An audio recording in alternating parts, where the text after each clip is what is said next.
الحمد لله وكفى وسلام على عباده الذين اصطفى أما بعد فأعوذ بالله من الشيطان الرجيم بسم الله الرحمن الرحيم ما كان محمد أبا أحد من رجالكم ولكن رسول الله وخاتم النبيين صدق الله العظيم۔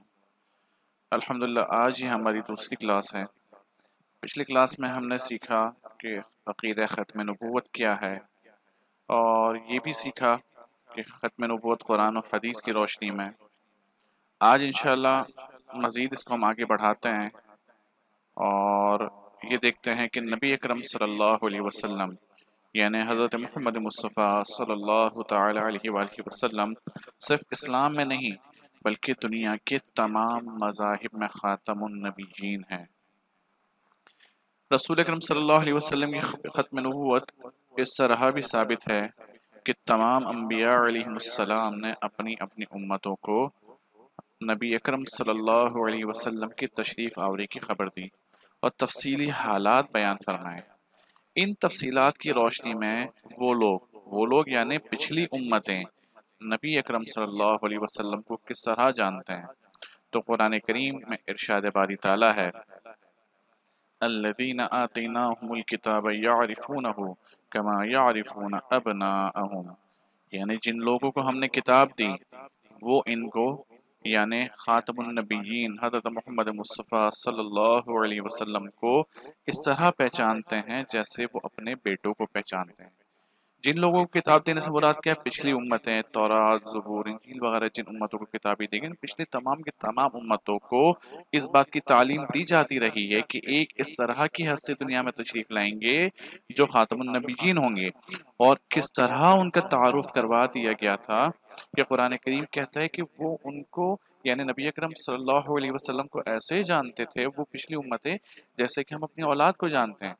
اب ہر باپ اپنی اولاد کو، ہر ماں اپنی اولاد کو کس طرح زبردست انداز میں جانتے ہیں، ویسے ہی پچھلی امت کے لوگ نبی اکرم صلی اللہ علیہ وسلم کو پہچانتے تھے۔ یہی وجہ ہے کہ تمام مذاہب کے ماننے والے ایک ایسی ہستی کی آمد کے منتظر رہے اور پچھلی کتابوں میں بیان کی گئی تمام کی تمام نشانیاں خاتم النبیین حضرت محمد مصطفیٰ صلی اللہ علیہ وسلم پر صادق آتی ہیں۔ چنانچہ نبی اکرم صلی اللہ علیہ وسلم تاریخ انسانیت کی وہ واحد ہستی ہے جن کا ذکر دنیا کے تمام بڑے مذاہب کی کتابوں میں کیا گیا ہے۔ یہودیوں اور عیسائیوں کی کتابوں میں اگر دیکھتے ہیں تو حضرت محمد مصطفیٰ صلی اللہ علیہ وسلم کو ان کی کتابوں میں فرقلیت یا پارکلیتوس کہا گیا، جس کے معنی احمد اور پسندیدہ کے ہیں۔ یعنی یہودیوں اور عیسائیوں کی کتاب میں بھی نبی اکرم صلی اللہ علیہ وسلم کی تعریف کی گئی اور ان کی پہچان بتائی گئی۔ ان کتابوں میں بھی آپ صلی اللہ علیہ وسلم کا تذکرہ ملتا ہے۔ اسی طرح ہندو مت کی مقدس کتابیں بھگوت گیتا، وید اور اپنشد وغیرہ میں بھی حضرت محمد مصطفیٰ صلی اللہ علیہ وسلم کا ذکر موجود ہے۔ کہیں تو آپ صلی اللہ علیہ وسلم کو سشارما کہا گیا یعنی تعریف کیا گیا، اور کہیں کل کی اوتار کے نام سے مخاطب کیا گیا، اس کا مطلب بھی تعریف کیا گیا ہے۔ اسی طرح بدھ مت میں نبی کریم صلی اللہ علیہ وسلم کو مایاتریہ کہا گیا، جس کے معنی پیار کرنے والا، رحم دل، نرم دل اور سخی کے معنی ہیں۔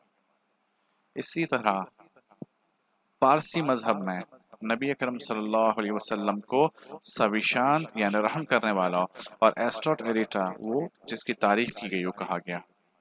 غرض آپ یہ دیکھیں کہ صرف آسمانی مذاہب نہیں، عیسائیت، یہودیت وغیرہ نہیں، بلکہ دنیا بھر میں جتنے بھی بڑے مذاہب ہیں ان تمام مذاہب میں نبی اکرم صلی اللہ علیہ وسلم کا تذکرہ موجود ہے اور بحیثیت خاتم النبیین موجود ہے۔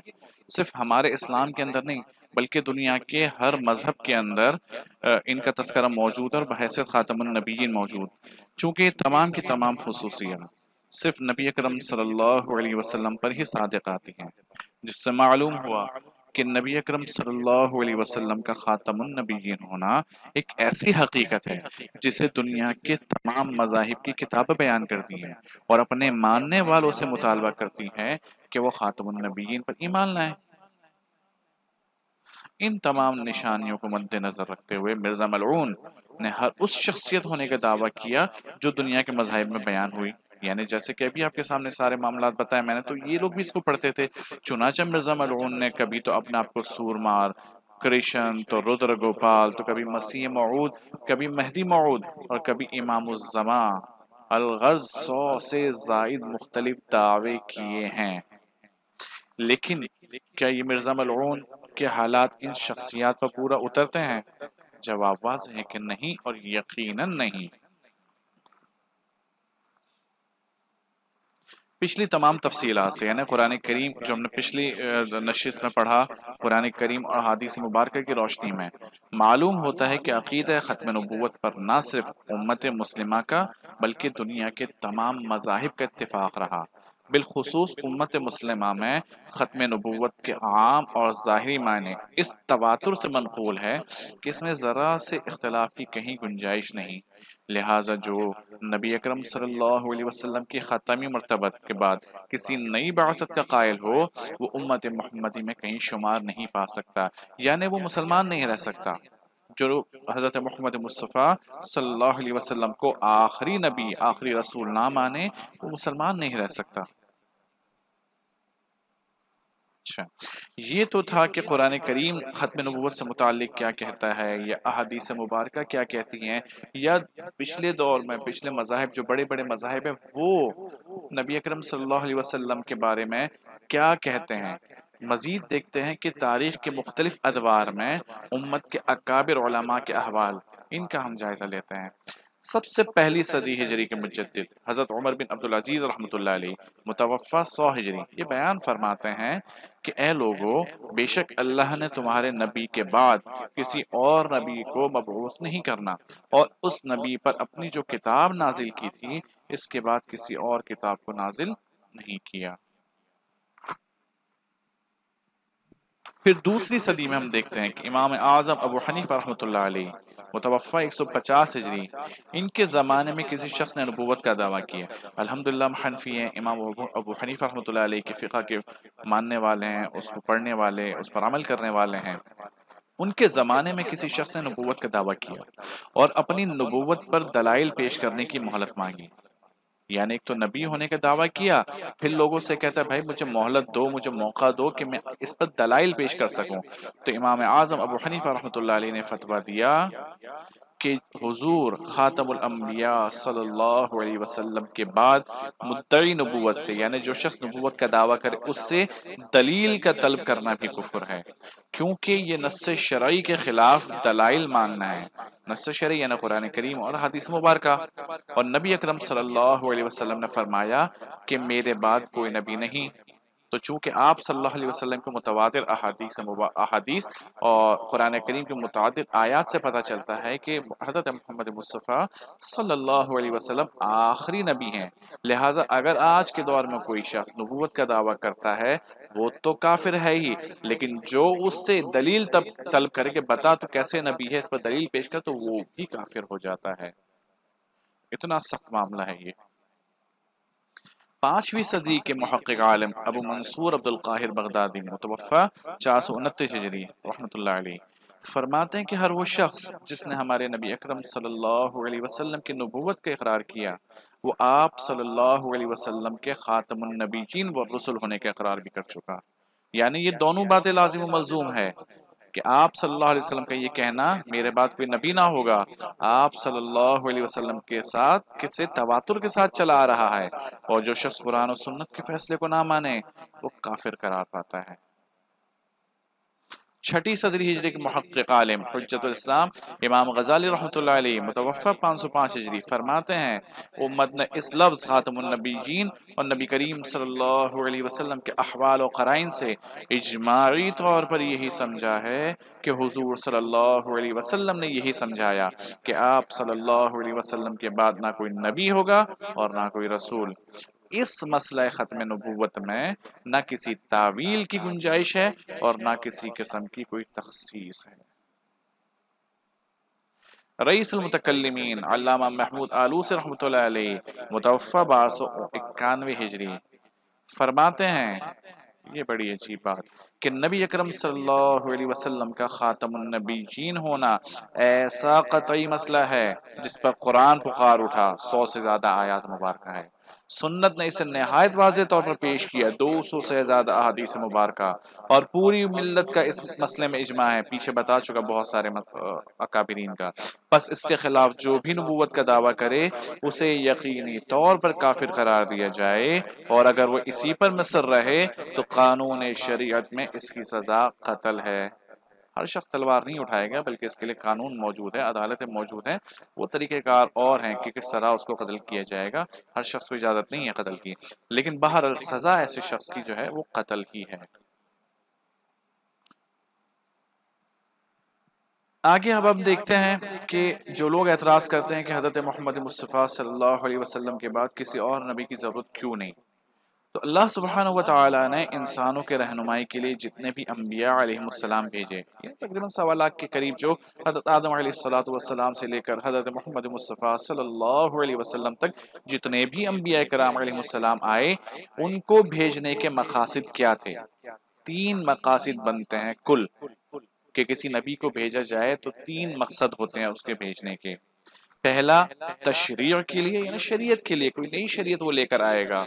آنے والا نبی یا تو نئی شریعت لے کر آتا ہے یا پچھلی شریعت کی حفاظت اور بقا کے لیے آتا ہے، کہ پچھلے دور میں جو نبی گزرے ہیں جو شریعت لے کر آئے تھے اسی شریعت پر اس امت کو عمل کروانا ہے اور اس شریعت کی حفاظت کرنی ہے۔ اور تیسری بات، امت کی سیاست اور نگہداشت کے لیے۔ 3 مقاصد ہیں جس کی وجہ سے، جو 3 مقاصد ہیں کہ جو کسی بھی نبی کے بھیجنے کا مقصد بنتا ہے۔ تو جب ہم محمد عربی صلی اللہ علیہ وسلم کی نبوت پر غور کرتے ہیں تو معلوم ہوتا ہے کہ خاتم الانبیاء والرسل حضرت محمد مصطفیٰ صلی اللہ علیہ وسلم کے بعد نبوت کی ضرورت ہی ختم ہو چکی۔ کیوں؟ اس لیے کہ شریعت مکمل ہو چکی۔ پہلا مقصد کیا تھا؟ شریعت لانا، تو شریعت تو مکمل ہو چکی، مزید کسی ترمیم و اضافی کی ضرورت نہیں ہے۔ کیسے پتہ چلا؟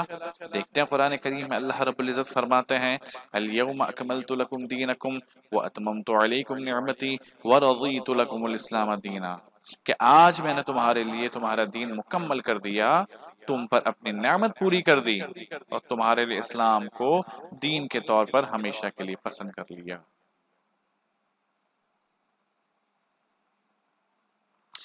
دوسری وجہ، دوسرا مقصد شریعت کی بقا اور حفاظت اور کفالت، یہ خود اللہ سبحانہ و تعالیٰ نے اپنے ذمے لے لیا۔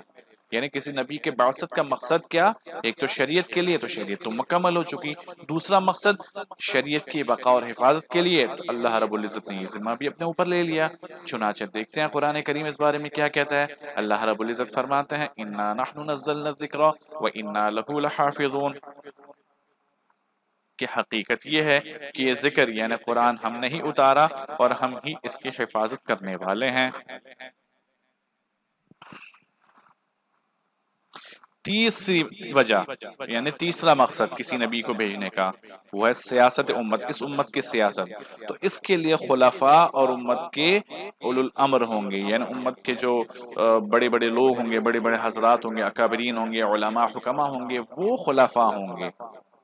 چنانچہ نبی اکرم صلی اللہ علیہ وسلم نے فرمایا کہ بنی اسرائیل کے انبیاء علیہ السلام ان کی سیاسی رہنمائی بھی کیا کرتے تھے۔ جب ایک نبی کا وصال ہوتا تو دوسرا اس کا جانشین بنتا، لیکن یاد رکھو میرے بعد کوئی نبی نہیں ہوگا، ہاں البتہ خلفاء ہوں گے اور بہت ہوں گے۔ تو کسی نبی کو بھیجنے کے 3 مقاصد، شریعت کے لیے، شریعت پوری ہو چکی، شریعت کی حفاظت بقا کے لیے، تو وہ بھی الحمدللہ پورا ہو چکا، اور تیسری وجہ سیاست امت کے لیے، تو اس کے لیے آپ صلی اللہ علیہ وسلم فرمائے کسی نئے نبی کی ضرورت نہیں، بلکہ میرے بعد آنے والے خلفاء یہ کام کریں گے۔ تو اب کوئی اور وجہ رہتی نہیں ہے جس کی وجہ سے کوئی نیا نبی لایا جائے، تو جب کوئی اور وجہ بنتی نہیں ہے تو کسی اور نبی نے آنا نہیں ہے۔ الغرض محمد مصطفیٰ صلی اللہ علیہ وسلم کے بعد کوئی منصب ایسا باقی نہیں رہا جس کے لیے کسی نئے نبی کی ضرورت ہو۔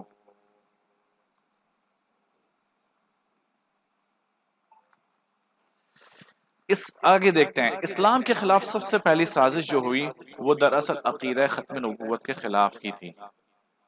جیسا کہ پیچھے گزرا کہ دنیا کے تمام مذاہب میں خاتم النبیین کی تشریف آوری کا تذکرہ موجود ہے، ہر مذہب کے اندر، اور نبی آخر الزمان محمد رسول اللہ صلی اللہ علیہ وسلم کی شناخت کی ایسی کھلی ہوئی علامتیں ان کی کتابوں میں لکھی ہے جیسے خود انہی کے قوم اور نسل کے انبیاء کی ان علامتوں اور نشانیوں کی بنیاد پر وہ محمد رسول اللہ صلی اللہ علیہ وسلم کو ایسے پہچانتے تھے جیسے ایک باپ اپنے بیٹے کو پہچانتا ہے۔ چنانچہ ارشاد باری تعالیٰ ہے الذین آتیناہم الکتاب یعرفونہ کما یعرفون ابناءہم الذین خسروا انفسہم فہم لا یؤمنون، کہ جن لوگوں کو ہم نے کتاب دی ہے وہ ان کو یعنی خاتم النبیین صلی اللہ علیہ وسلم کو اس طرح پہچانتے ہیں جیسے کہ وہ اپنے بیٹوں کو پہچانتے ہیں، پھر بھی جن لوگوں نے اپنی جانوں کے لیے گھاٹے کا سودا کر رکھا ہے وہ ایمان نہیں لاتے ہیں۔ مسلمان ہی نہیں رہتا ایسا شخص۔ اس کے باوجود یعنی اتنی کھلی ہوئی آیات کے باوجود، احادیث مبارکہ کے باوجود، مخالفین نے بغض و عناد کی بنیاد پر اسلام کے خلاف دشمنی اور مقابلے کا موقف اختیار کیا، پہلے دن سے اسلام کے خلاف سازشوں کی جال بچھائی، اور نبی اکرم صلی اللہ علیہ وسلم کی زندگی میں تو انہیں خاطر خواہ کامیابی حاصل نہ ہوئی کیونکہ آپ صلی اللہ علیہ وسلم خود موجود تھے۔ چونکہ مخالفین اسلام امت مسلمہ کی بقا کے راز یعنی عقیدہ ختم نبوت کی بنیادی اہمیت سے بخوبی واقف تھے کہ جب تک یہ قوم اس عقیدے پر موجود ہے ان کا ہم کچھ نہیں کر سکتے، وہ اس کو بخوبی جانتے تھے، اور آپ صلی اللہ علیہ وسلم کی وفات کے بعد ان کو یہ موقع نظر آیا تو اسلام کے خلاف سب سے پہلے جو سازش رچی گئی وہ عقیدہ ختم نبوت پر کاری ضرب تھی۔ نتیجتاً نبی اکرم صلی اللہ علیہ وسلم کی وفات کے بعد مختلف افراد نے دعوے کیے نبوت کے، جیسے مسیلمہ کذاب، اسود عنسی، طلیحہ اسدی، سجا بن طاہر، بہت سارے لوگوں نے جو ہے اس کے دعوے کی ہے۔ بقول شاعر لٹیروں نے جنگل میں شمع جلا دی، مسافر یہ سمجھا کہ منزل یہی ہے۔ اب سوال یہ بنتا ہے کہ مرزا ملعون یعنی غلام احمد قادیانی کو یہ نبوت کا شوق کیوں چڑھا ہے؟ اس کو کیا شوق پیدا ہوا کہ وہ نبوت کا دعویٰ کرے؟ ایسے بیٹھے بیٹھے خواب نہیں جی نہیں، بلکہ مرزا ملعون بھی اسی تسلسل کی کڑی ہے۔ اب تک ہم نے اس بات کو جان لیا کہ عقیدہ ختم نبوت اسلام کی بنیاد ہے اور امت مسلمہ کا متفقہ عقیدہ بھی ہے، تو دنیا کے دیگر مذاہب بھی اس کی تائید کرتے ہیں، اور یہ بھی معلوم ہو گیا کہ محمد مصطفیٰ صلی اللہ علیہ وسلم کے بعد کسی اور نبی کی ضرورت بھی نہیں رہی، تو پھر مرزا ملعون کو کیا سوجی کہ امت مسلمہ سے ہٹ کر ایک نئی راہ اختیار کرے؟ اس بات کو جاننے کے لیے تاریخ کے اوراق کھنگالتے ہیں۔ انگریزوں نے یہ جاننے کی کوشش کی کہ جو برٹش کالونیز بنائی تھی انہوں نے کہ بالآخر مسلمانوں کی طرف سے ان کو مزاحمت کا سامنا کیوں ہے، اور مذاہب کے لوگ بھی موجود ہیں، انہیں کوئی فکر نہیں، پرواہ نہیں، مسلمان ہی مزاحمت کیوں کرتے ہیں؟ تو اس کھوج کے سلسلے میں انہوں نے مختلف کمیٹیاں بنائی اور انہیں رپورٹ مرتب کرنے کو کہا گیا۔ انہی کوششوں کے سلسلے میں ایک نام ڈبلیو ہنٹر کا آتا ہے۔ یہ شخص بنگال سول سروسز میں ملازم ہونے کے ساتھ ہندوستان میں برطانوی راج کو مستحکم کرنے والی مختلف سوسائٹیز کا رکن تھا۔ ڈبلیو ہنٹر اپنی کتاب دی انڈین مسلمانز میں لکھتا ہے کہ تمام لوگوں کو یہ حقیقت جان لینے دیجیے کہ ایک ایسا ملک جس کا سرکاری مذہب اسلام نہ ہو یعنی دارالکفر ہو، وہ جہاں اسلامی احکامات نافذ نہ کیے جا سکتے ہوں، وہاں پر مسلمانوں پر یہ لازم ہو جاتا ہے کہ وہ متحد ہو کر دوسرے مذہب کے خلاف اعلان جنگ کر دیں، اور جو لوگ جنگ میں حصہ نہیں لے سکتے وہ دارالاسلام کی طرف ہجرت کر جائیں۔ تو اب دیکھیں انہوں نے وہ انگریزوں نے اس مرض کی نشاندہی کر دی کہ جس کی وجہ سے مسلمان ان سے مزاحمت کرتے ہیں۔ مرض کیا ڈھونڈا؟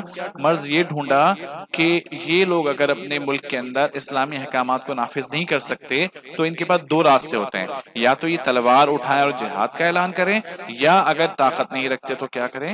ہجرت کر کے چلے جائیں۔ تو مرض کی نشاندہی تو کر دی، اب علاج باقی تھا۔ علاج کیا ہوا؟ اس کے علاوہ اور بھی لوگ تھے جو اس کام پر لگے ہوئے تھے۔ چنانچہ 1868-69 میں برطانوی ممبران پارلیمنٹ اور چرچ اور صحافیوں پر مشتمل ایک وفد جو خاص اس مقصد سے بھیجا گیا تھا کہ مسلمانوں کے دلوں سے جذبہ جہاد اور مزاحمت کس طرح ختم کیا جائے. یعنی جس بیماری کا اشارہ ڈبلیو ہنٹر نے کیا تھا اس بیماری کا علاج کرنے کے لیے انہوں نے کمیٹیاں بٹھائی اور اس وفد نے گہرے تجزیے اور مطالعے کے بعد ایک رپورٹ تیار کی جو 1870 میں برطانوی پارلیمنٹ میں پیش بھی کی گئی اور اب یہ رپورٹ برٹش انڈیا لائبریری کا حصہ بھی ہے. The arrival of British umpire in India کے نام سے شائع بھی ہو چکی ہے. یہ سرچ کیا جا سکتا ہے گوگل پر، نہیں تو ہمارے پاس موجود ہے، مل جائے گی انشاءاللہ. اس وفد کے سربراہ نے برطانوی پارلیمنٹ میں تقریر کرتے ہوئے کہا تھا کہ ہندوستانی مسلمانوں کا ذہنی مزاج یعنی دینی حساسیت کچھ اس طرح ہے کہ جب وہ کسی شخص کو اپنا مذہبی رہنما مان لیتے ہیں تو وہ اس کی اندھی پیروی کرتے ہیں، یعنی جس کو نبی مانتے ہیں اس کی پیروی کرتے ہیں، نبی نے جو حکم دیا اس پر عمل کرتے ہیں. لہٰذا اگر ہم ایسا شخص تلاش کر لیں جو حواری نبی یعنی ذلی نبی ہونے کا دعویٰ کرے تو اس سے ہم اپنا مقصد پورا کر سکتے ہیں. اب یہ دیکھیں ڈبلیو ہنٹر نے ایک مرض کا بتا دیا، نشاندہی کر دی، یہ لوگ علاج ڈھونڈ کر لے آئے کیونکہ ایک نبی شریعت بتاتا ہے کہ شریعت کے احکامات نافذ کرواتا ہے، شریعت کو لے کر آتے ہیں. تو اب انہوں نے یہ طے کر لیا کہ ہمیں کسی ایسے نبی کی ضرورت ہے جو آ کر اس حکم کو بدل دے. آ کر یعنی ہم ایک عادت حواری نبی کی ضرورت ہے، ہمیں ذلی نبی کی جو بتدریج نبوت کا دعویٰ کہ ایک دم سے آتی دعویٰ نبوت نہ کر دے کہ میں محمد میں خاتم النبیین ہوں، بلکہ پہلے دن ورنہ کیا ہوگا، مسلمان بھی تک جائیں گے. آہستہ آہستہ وہ دعویٰ کرتا جائے، پہلے کچھ دعویٰ کرے پھر کچھ کرے پھر کچھ کرے اور برطانوی گورنمنٹ اس کی پشت پر ہو اور اس کا تعاون کیا جائے. جس وقت وہ لوگوں میں مقبول ہو جائے تو کیونکہ وہ نبوت کی بنا پر مسئلہ تبدیل کرنے کے حقدار ہوگا اور وہ اعلان کر دے گا کہ اب جہاد کا حکم منسوخ ہو گیا اور اب وہ حرام ہے اور ممنوع قرار دے دیا گیا، تب جا کر مسلمانوں کے دلوں پر حکومت کرنا ممکن ہوگا.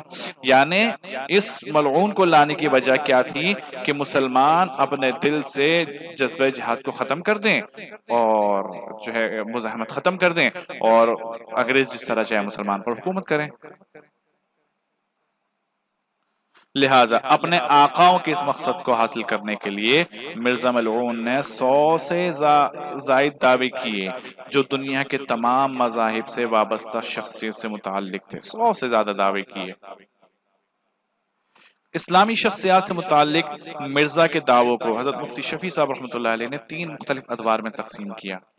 پہلا دور یعنی اس نے جس طرح کے دعوے کیے تو 3 ادوار میں اس کو تقسیم کیا. پہلا دور 19ویں صدی کے آخر سے پہلے تک کا، جس میں مرزا ملعون نے امت کے اجماعی عقائد اور نظریات کے مطابق ایک مبلغ اسلام کی حیثیت سے مناظرے کی اور تحریر لکھی. یعنی مسلمانوں کی طرف سے یہ تقریر کرتا تھا اور مناظرے کرتا تھا. چونکہ اس دور میں مرزا ملعون نے اسلام کے مسلم عقائد کے دفاع کا ڈھونگ رچایا، اس لیے مسلمانوں نے ان کو قبول عام دیا. یعنی ڈھونگ رچا کر ایک مسلمانوں کی طرف سے دوسروں سے مناظرے کرنا شروع کر دیا تاکہ مسلمانوں میں اس کی قدر بڑھتی جائے، مسلمان اس کو قبول کرنا شروع کریں. دوسرا دور 19ویں صدی کے آخر سے 20ویں صدی کے شروع تک کا. اس دور میں مرزا ملعون نے نبی کی تعریف میں تبدیلی کی، ختم نبوت کی معنوی تحریف کی اور دبے لفظوں میں دعوی نبوت کیا. تیسرا دور یہ دور 20ویں صدی کی شروع سے مرزا ملعون کی وفات تک ہے.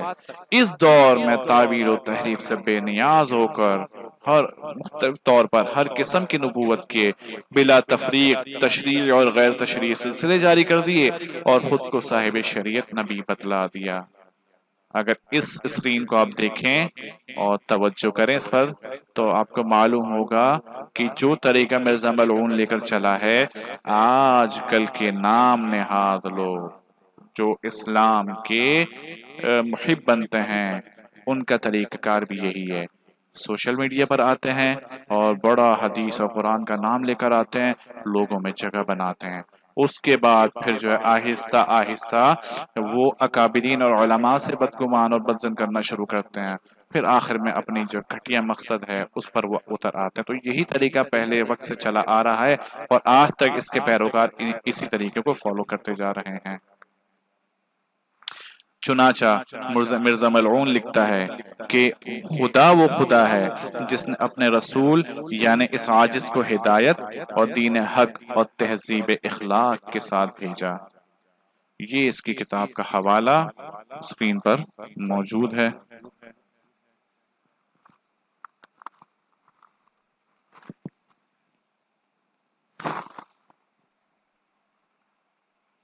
مزید لکھتا ہے سچا خدا وہی ہے جس نے قادیان میں اپنا رسول بھیجا۔ بقول شاعر پلی ہے مغرب تہذیب کے آغوش عشرت میں ہے، نبوت بھی رسیلی ہے پیمبر بھی رسیلا ہے، نصارہ کی رضا جوئی ہے مقصد اس نبوت کا، اور ابطال جہاد جاہ مقصد کا وسیلہ ہے۔ تو اس کے اس دعوے کا بھی کتابی عکس آپ کی اسکرین پر موجود۔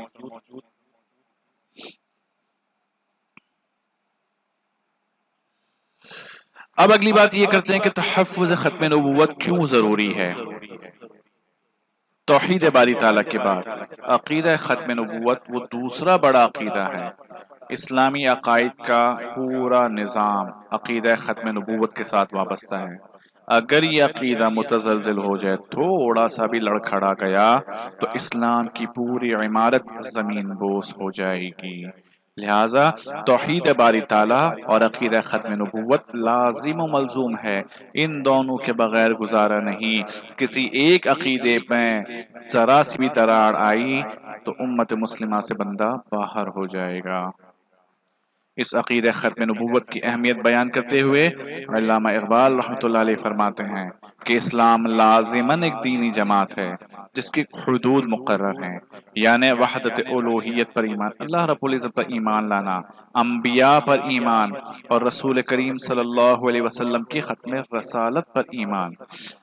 دراصل یہ آخری یقین ہی وہ حقیقت ہے، یعنی ختم رسالت پر ایمان، یہ وہ حقیقت ہے جو مسلم اور غیر مسلم کے درمیان وجہ امتیاز ہے۔ اسی سے پتہ چلتا ہے یعنی کہ یہ بندہ مسلمان ہے یا نہیں ہے، اور اس امر کے لیے فیصلہ کن ہے کہ یہ شخص یا یہ گروہ ملت اسلامیہ میں شامل ہے یا نہیں۔ بقول شاعر مرکز ملت ختم نبوت، نقطہ وحدت ختم نبوت، جس کی حفاظت فرض ہے سب کا، وہ ہے امانت ختم نبوت۔ تو اس سے معلوم ہوا کہ امت کی بقا ختم نبوت کے عقیدے سے وابستہ ہے، اور یہ امت جب ہی تک ایک امت ہے جب تک وہ محمد رسول اللہ صلی اللہ علیہ وسلم کو خاتم النبیین مانتی ہے، اور یہ عقیدہ رکھتی ہے کہ آپ صلی اللہ علیہ وسلم کے بعد کوئی نبی ہونے والا نہیں ہے۔ تو اللہ رب العزت کی توفیق سے آج کی نشست اور پچھلی نشست میں ہم نے عقیدہ نبوت پر ختم نبوت پر مختلف انداز سے گفتگو کی۔ پوری گفتگو کا خلاصہ ایک کہ انکار ختم نبوت دراصل قرآن کا انکار ہے۔ کیوں؟ 100 سے زیادہ آیات ہیں اس متعلق۔ ختم نبوت کا انکار احادیث کا انکار ہے۔ کیوں؟ 200 سے زیادہ احادیث مبارکہ ہیں۔ اور انکار ختم نبوت سابقہ آسمانی کتابوں کا انکار، جیسے قرآن کریم کی آیت کا تذکرہ میں نے کیا کہ پچھلی تمام امتوں میں نبی اکرم صلی اللہ علیہ وسلم کے متعلق نشانیاں بتلائی گئی، اور ہر امت آخری نبی کا انتظار کرتی رہی۔ تو پچھلی آسمانی کتابوں کا بھی انکار ہے اگر کوئی شخص ختم نبوت کا انکار کرتا ہے، اور ختم نبوت کا انکار دراصل اللہ کی حقانیت پر ہذیان ہے، اور انکار ختم نبوت محمد رسول اللہ صلی اللہ علیہ وسلم پر بہتان ہے، اس لیے کہ آپ صلی اللہ علیہ وسلم نے فرمایا کہ میں خاتم النبیین ہوں۔ اگر کوئی نہیں مانتا اس کا مطلب وہ کہتا ہے کہ معاذ اللہ آپ صلی اللہ علیہ وسلم نے جھوٹ بول، تو بہتان ہے یہ، جبکہ ایسا نہیں ہے۔ آپ صلی اللہ علیہ وسلم سچے اور ان سے زیادہ صادق کوئی نہیں ہے۔ جب انہوں نے فرما دیا کہ میں خاتم النبیین ہوں تو بالکل ہے، وہی خاتم النبیین ہے، اور ان کے علاوہ اور کوئی ایسا نہیں ہے جو یہ دعویٰ کر سکے۔ بقول شاعر اپنا نہ کوئی سمجھے ان کو، دشمن ہے یہ دین و ملت کے، یہ ختم نبوت کے منکر توہین نبوت کرتے ہیں۔ تو یہاں آ کر ہم آج کی ہماری نشست کا اختتام ہوتا ہے۔